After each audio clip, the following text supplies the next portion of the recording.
নমস্কার বন্ধুরা, চন্দনা ফুড হাবে সবাইকে স্বাগত। সবাই কেমন আছেন? নিশ্চয়ই ভালো আছেন। তো এখন শীতের মরশুম চলেছে। শীতের মরশুমে রাতের বেলা রুটির সঙ্গে তড়কা একটি অনবদ্য খাবার। যাই হোক, আজকের আপনাদের সঙ্গে একটি তড়কার রেসিপি শেয়ার করব। তো তড়কার জন্য আমি এই কড়াই নিয়ে নিয়েছি। কড়াইতে রয়েছে মুগ, ছোলা, বিনস আর রাজমা। এই 4 রকম কড়াই দিয়ে তড়কা তৈরি হবে। তড়কার কড়াইগুলো ভালো করে ধুয়ে নিয়ে জল দিয়ে ভালো করে ভিজিয়ে দিন। এবার কড়াইগুলোকে অন্ততপক্ষে 4 ঘন্টা ভিজিয়ে রাখুন। দেখুন 4 ঘন্টা পরে কড়াইগুলো একেবারে ভিজে ফুলে উঠেছে।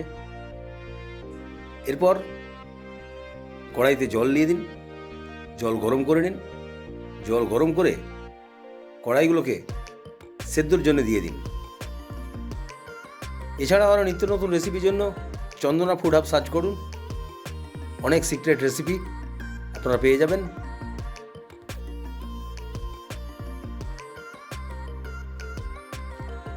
কড়াইতে করে সেদ্ধ করতে পারেন কিংবা প্রেসার কুকারও দিয়ে দিতে পারেন। প্রেসার কুকারে দিলে পারে অবশ্যই তাড়াতাড়ি হবে, কড়াইতে একটু দেরি হবে। তো আমি কড়াইতেই দিয়েছি। জল ফুটে যাওয়ার পর একটু চাপা দিয়ে দিন। 1 ঘন্টার মধ্যেই সেদ্ধ হয়ে যাবে।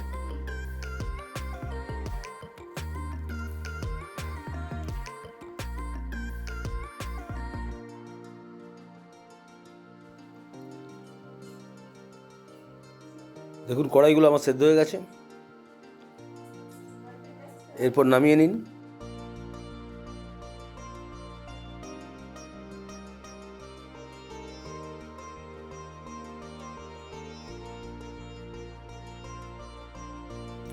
পনির তরকার জন্য আমুলের পনির নিয়ে নিয়েছি, 1 ইঞ্চি আদা নিয়েছি, কয়েক কোয়া রসুন, একটা টমেটোর, একটা পেঁয়াজ এবং গোটা 3 লঙ্কা নিয়েছি।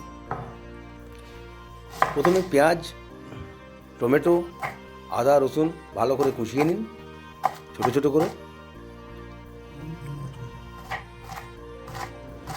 বন্ধুরা, আপনাদের কাছে আমার অনুরোধ, যদি ভিডিওটা ভালো লাগে তো অবশ্যই চ্যানেলটিকে একটি লাইক, শেয়ার, কমেন্ট করে এগিয়ে যেতে সাহায্য করবেন। আর নতুন দর্শক বন্ধুদের কাছে আমার অনুরোধ, ভিডিওটি ভালো লাগলে চ্যানেলটিকে সাবস্ক্রাইব করে সঙ্গে থাকবেন, পাশে থাকবেন। তো সমস্ত কিছু আমার কুচনো হয়ে গেছে এইভাবে ছোট ছোট করে। এরপর পনিরটাকে কেটে নিন প্রয়োজন মতো।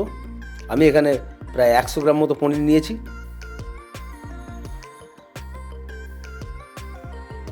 কারণ আমার কড়াই ছিল 150 গ্রাম। পনিরগুলোকে ছোট ছোট করে টুকরো টুকরো করে কেটে প্যানে তেল দিয়ে দিন। সাদা তেল দিয়ে পনিরগুলোকে ভালো করে ভেজে নিন।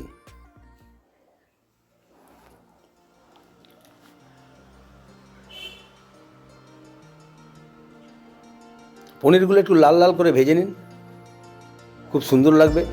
আর পনিরগুলোকে ভেজে ঠান্ডা জলের মধ্যে দিয়ে দিন। তাতে কি হয়, পনিরগুলো অবশ্যই নরম থাকবে।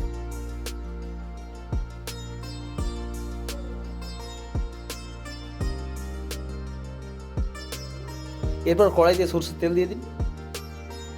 সরষের তেল গরম হলে পরে পেঁয়াজ কুচি দিয়ে ভালো করে একটু নেড়ে নিন। বেশি ভাজবেন না, একটু গোটা গোটা যেন থাকে।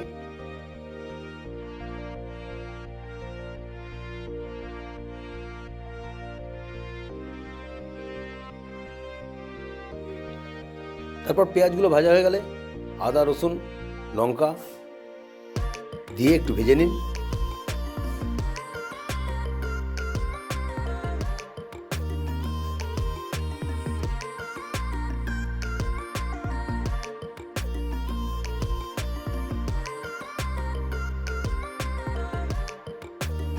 আদা রসুন ভাজা হয়ে গেলে এরপর টমেটোগুলো দিয়ে একটু নাড়াচাড়া করে নিন।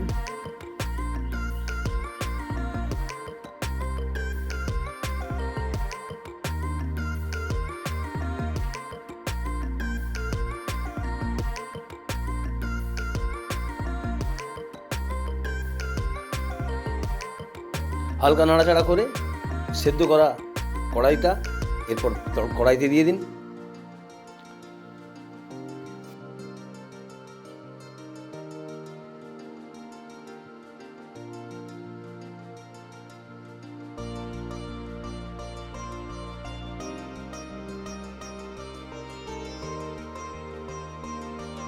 সেটাও একটু নাড়াচাড়া করে কষে নিয়ে এরপর পনিরগুলোকে দিয়ে দিন।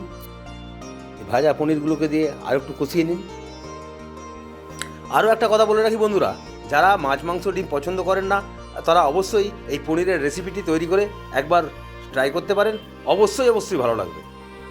ভালো করে কষানো হয়ে গেলে উপর থেকে সানরাইজের তড়কা মশলা পরিমাণ মতো দিয়ে দিন।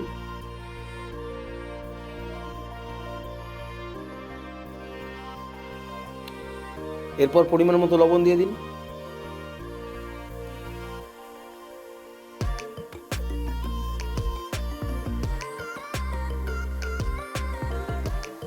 ঝালটা ঠিকঠাক দিয়ে দেবেন, আপনাদের স্বাদ মতো গুঁড়ো লঙ্কা ব্যবহার করতেই পারেন। তার উপরে গরম চাটুতে বা কড়াইতে কাসুরি মেথি পাতা একটু গরম করে নিন। গরম করে নিলে পরে এর খুশবু মানে সুগন্ধটা ব্যাপক হবে। তারপরে হাতে গুঁড়িয়ে নিয়ে তরকার মধ্যে ছেড়ে দিন।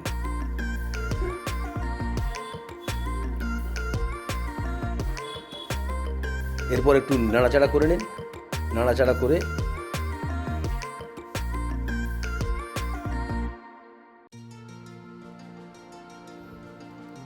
দু চামচ ঘি দিয়ে দিন।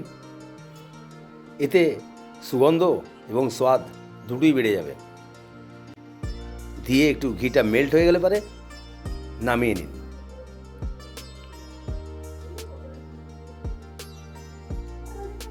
তারপর গরম গরম তরকা আর গরম গরম রুটি দিয়ে পরিবেশন করুন। অফিস বা কর্ম থেকে ফিরে শীতের রাতে এরকম গরম গরম খাবার পেলে সবারই মন ভরে যাবে এবং দিনের ক্লান্তিও দূর হয়ে যাবে। তো সবাইকেই বলবো যে এইভাবে একবার বাড়িতে ট্রাই করুন। একেবারে হোটেলের মতো স্বাদ সুগন্ধ সমেত এই খাবার আপনি পরিবেশন করতে পারবেন বা নিজেও খেতে পারবেন। তো যাই হোক বন্ধুরা, আবারও বলে রাখি, রেসিপিটি যদি ভালো লাগে তাহলে একটি লাইক শেয়ার কমেন্ট করে চ্যানেলটিকে এগিয়ে যেতে সাহায্য করবেন। সুস্থ থাকবেন, ভালো থাকবেন। ধন্যবাদ।